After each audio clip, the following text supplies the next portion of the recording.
Okay, this is Algebra 1, Lesson 7.2. We're going to be looking at powers of 10 and using scientific notation today. Let's do our warm-up first. So again, go ahead and pause the video, you guys, and try to do the warm-up first. So if we're multiplying 123 by 1,000, that means that we're going to add 3 zeros. So it's going to be 123,000 because we have 3 zeros here. If we're dividing by 1,000, we're going to move the decimal place over 3 places to the left because the number has to get smaller. So there's an imaginary decimal place right there. So we're going to go 1, 2, 3. So my answer is 0.123. Okay, if I multiply by 100, again, I'm getting bigger. So there's 2 zeros, so I'm going to move it 2 places. So that is equal to 0.3. If I'm dividing, I'm getting smaller, and since there's 2 zeros, I'm going to move it 1, 2. So that means I need to add a 0 in. There needs to be another 0 here. So 1, 2, 3, 4 zeros after the decimal place. 10 to the 4th power, that just means, we haven't done this yet, but if you took 10 times 10 times 10 times 10, so 4 times 10, you're going to get 10,000.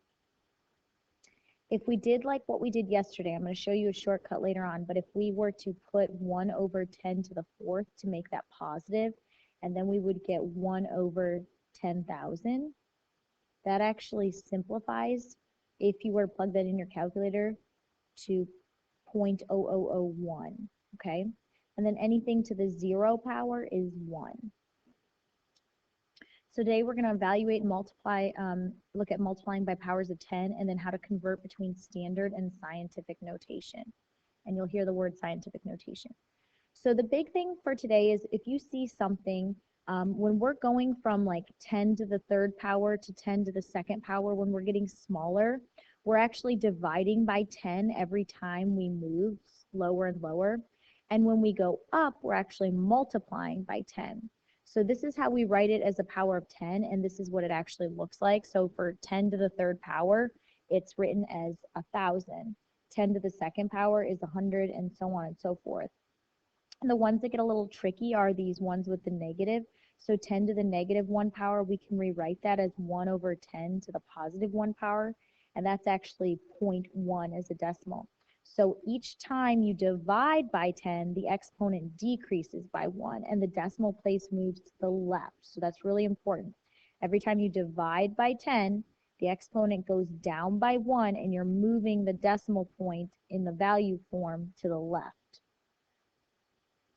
Every time you multiply by 10, so for multiplying by 10, your exponent is going to go up by 1, okay? And the decimal point moves to the right. So the number is getting bigger if we multiply by 10. So positive integer exponents.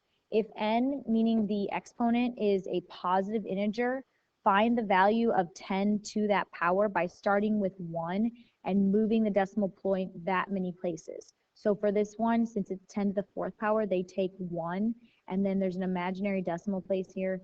Well, not imaginary. It exists. We just don't write it. And we're going to move it 1, 2, 3, 4. So that's why we end up with 4 zeros.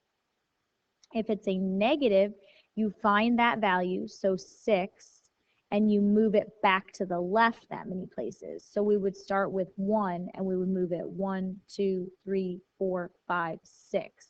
So we would have 5 zeros in front of the 1.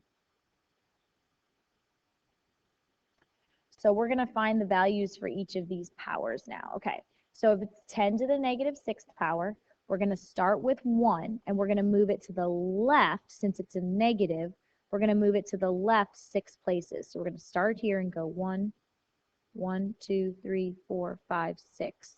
So that means we need 1, 2, 3, 4, 5 zeros. The decimal place is going to end there. So it's going to be 0.000, 1, 2, 3, 4, 5, 1, 2, 3, 4, 5 zeros. So if it's a negative exponent, you're moving the decimal place to the left. If it's a positive exponent, you're moving the decimal point to the right. So we're starting right to the right of 1. We're going to go 1, 2, 3, 4. So that means we're going to have 1, 2, 3, 4. So we're going to have 4 zeros in that one, okay? So we're going to have 10,000. Okay, so for this next one, 10 to the ninth, we're going to start with 1, and we're going to move it 1, 2, 3, 4, 5, 6, 7, 8, 9. And we're going to the right since it's positive. So that's a lot of zeros, I know. So that's actually 1 billion.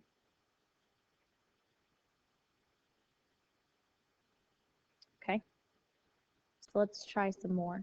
You may need to add zeros to the right or the left. You kind of just saw me do that in order to move the decimal point. You can do that. You can add zeros if you need to. All right. So if it's 10 to the negative 2, since it's a negative, we're going to move the decimal point to the left. So whenever you see negative, to the left.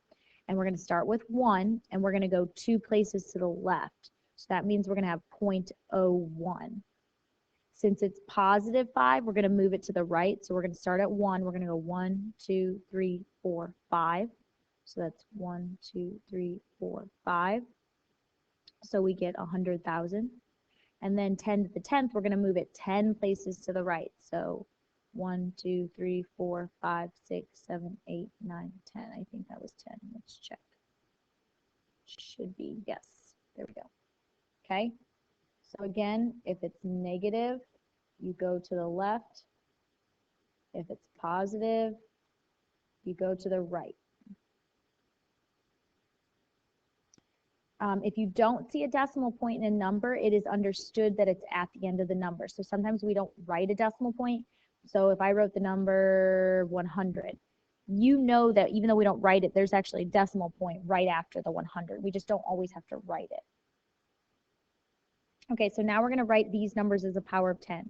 So we look and we see for this first one, the decimal point is 6 places to the right of the 1. So if we look right to the right of 1 and we count 1, 2, 3, 4, 5, 6, it's 6 places away.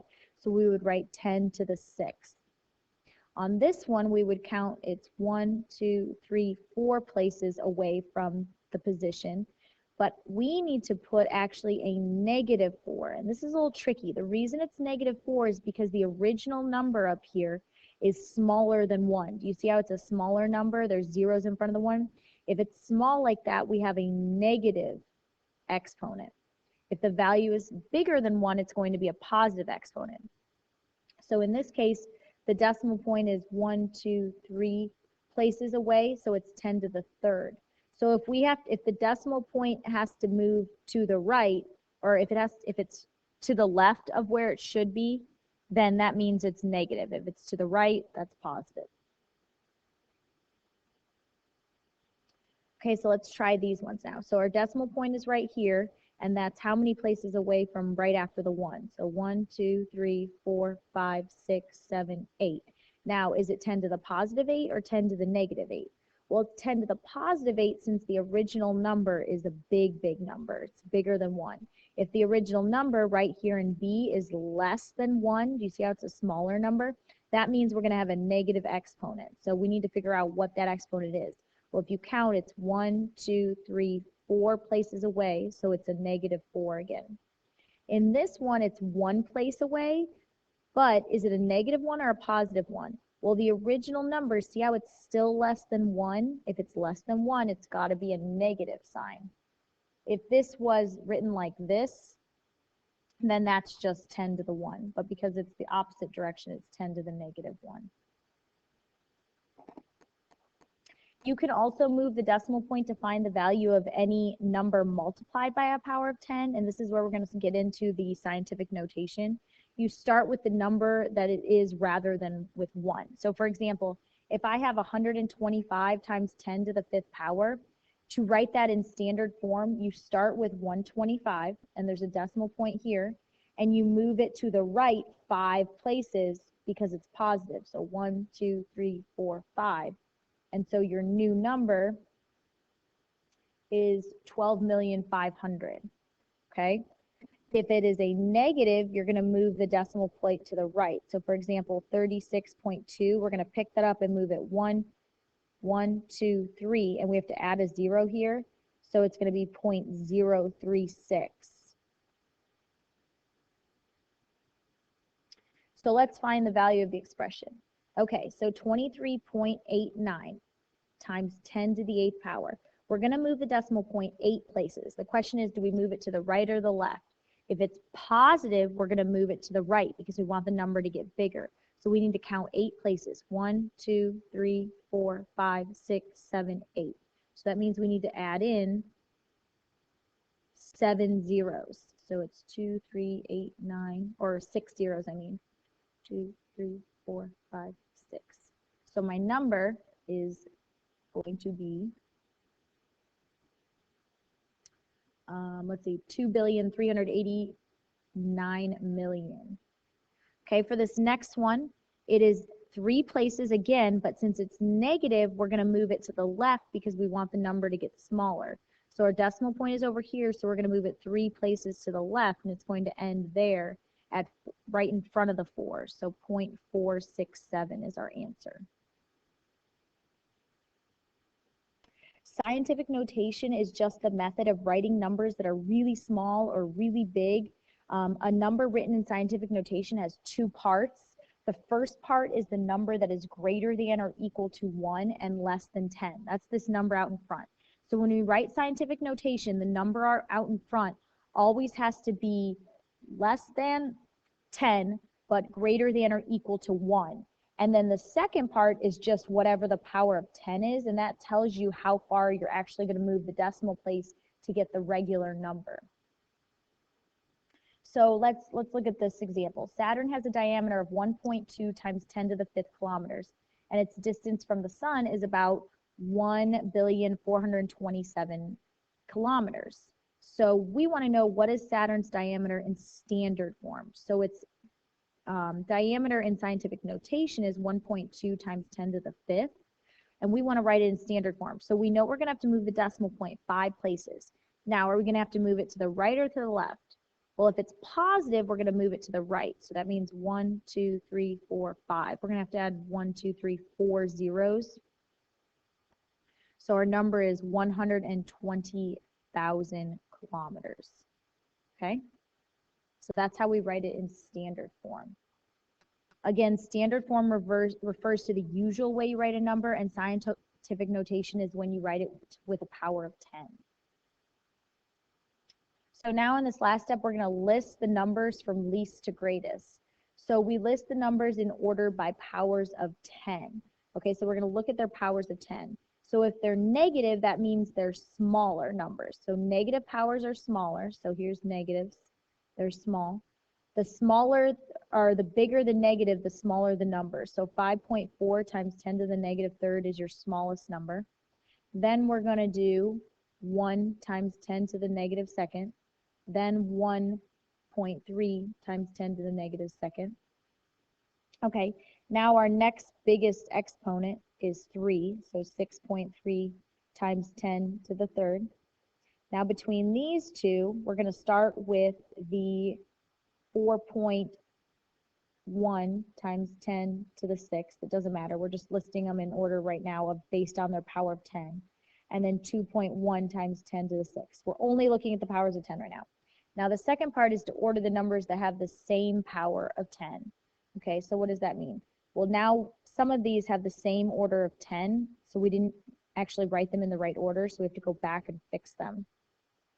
So I'm going to rewrite these first ones.